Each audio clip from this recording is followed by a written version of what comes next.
Comment gérer l'anxiété quand on est une jeune mère d'un bébé qui ne dort pas la nuit, mais plus que cela, surtout, eh bien qu'il pleure la nuit. Quand on est un jeune parent, on le sait, on sait que les bébés pleurent, on sait que les bébés ne dorment pas comme on aimerait qu'ils dorment, mais tant qu'on ne l'a pas vécu, on ne sait pas ce que ça fait de devoir subir les pleurs d'un enfant, alors qu'on est nous-mêmes fatigués et que finalement on n'a qu'une envie, c'est dormir. Donc on se retrouve en pleine nuit, on dormait bien profondément, et puis le bébé pleure. Pour une raison ou une autre, il peut avoir faim, il peut avoir mal, une otite, il peut avoir un souci, un cauchemar, peu importe. Et ça peut être un bébé comme ça peut être un enfant un peu plus grand. En réalité, ce qui se passe, c'est qu'on dormait et qu'on est réveillé par un besoin urgent de notre bébé, de notre enfant.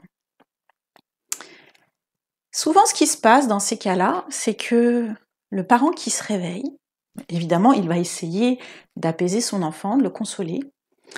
Et si ça ne fonctionne pas tout de suite, parce que ça ne fonctionne pas toujours tout de suite, eh bien, il y a cette petite question qui arrive. Quand est-ce que ça va s'arrêter? Quand va-t-il arrêter de crier? Dans cette temporalité nocturne où finalement on n'a plus de notion du temps, on ne sait pas si ça dure 1 minute ou si ça dure 1 heure, eh bien on peut parfois se retrouver débordé. Et c'est ça qui va générer de l'anxiété. Et ce d'autant plus si finalement c'est quelque chose qui arrive très très souvent, qui se répète toutes les nuits. Et petit à petit, notre niveau d'anxiété monte.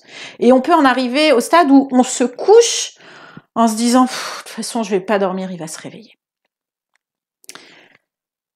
Donc, moi, je vais vous donner mon petit truc, qui est un petit truc, pour gérer l'anxiété au moment de la crise. Quand on est là, avec notre bébé, qui pleure, peut-être très fort, les bébés peuvent avoir des cris très stridents, et que on se dit, ça va, il va jamais se taire, je vais pas dormir, je vais encore être épuisée demain, ça va être l'enfer. Et on a l'impression qu'on va rentrer dans ce cercle vicieux, en fait. La fatigue, ça nous fait entrer tout de suite dans le cercle vicieux. La fatigue et les cris, vraiment quand ça va ensemble. Donc mon petit truc, quand on est là avec le bébé, c'est de mettre la main dans la poche. On peut le faire. Si le bébé est pas trop grand, on peut le faire. Voilà, on met la main dans la poche du pyjama, et puis on regarde. Alors s'il n'y a rien, peut-être qu'il n'y a rien, et qu'on va juste se concentrer sur le tissu. Voilà. On porte notre attention sur le tissu. Comment on le sent? Est-ce qu'il est doux? Est-ce qu'il est chaud? Et puis peut-être que s'il y a quelque chose dans la poche, ça peut être rien, ça peut être un mouchoir, ça peut être un petit jouet qu'on a ramassé, qu'on a mis là par habitude. Voilà, on peut le toucher. On ne cherche pas forcément à l'identifier, c'est vraiment pas ça la question, c'est juste détourner notre attention des cris, détourner notre attention de la fatigue, défocaliser, comme on dit, sur autre chose. Voilà, on peut le toucher, on peut essayer de faire du bruit, on peut le sentir. Si on a envie, on peut essayer de le goûter. Alors si c'est un mouchoir, j'ai envie de dire, libre à chacun.